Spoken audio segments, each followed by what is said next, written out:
So the last topic that we will discuss today is the small scale industries. In 1955, the Village and the Small Scale Industries Committee, that is the Karvi Committee, recognized the possibility of using small scale industries to promote rural development. A small scale industry is defined with reference to the maximum investment allowed on the assets of a unit. This limit has changed from rupees 5 lakhs to present limit of rupees 1 crore. So in 1955, the Karvi Committee recognized that yes, if the small scale industries, means if the village rural industries, means the small scale industries are encouraged, then the rural people will benefit from it. It will help in the rural development. And a small scale industry, earlier the investment level was 5 lakhs, but now the present limit is rupees 1 crore. It has changed the limit. So important points about small scale industries: employment generation.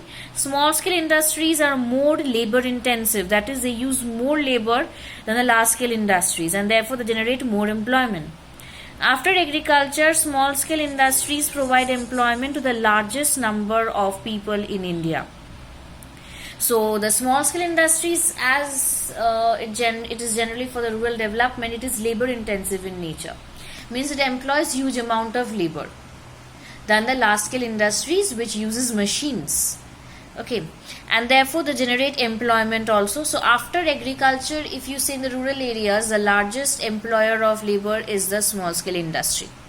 Need for protection from big firms. Small scale industries cannot compete with the big industrial units. They can flourish only when they are protected from large firms.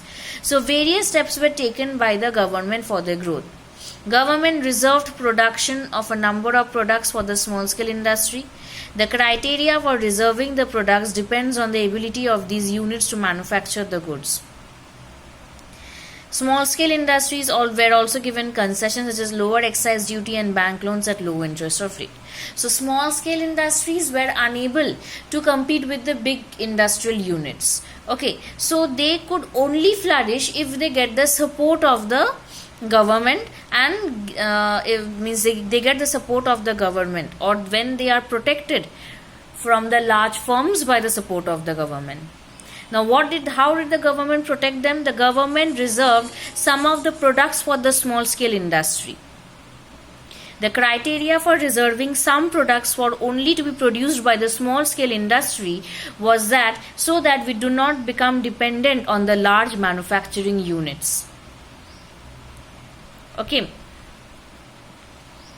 And so that these units also come up.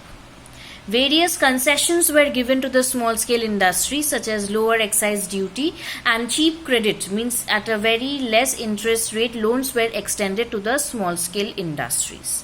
So they were protected by what? They were protected from the large industries as the government reserves some products only to be produced by the small scale industry, so that we do not get dependent on the large firms, and also these units also come up in the manufacturing sector. Small scale industries were given concessions and loans were given at a very low interest rate. So tomorrow we will be discussing the foreign trade. Thank you.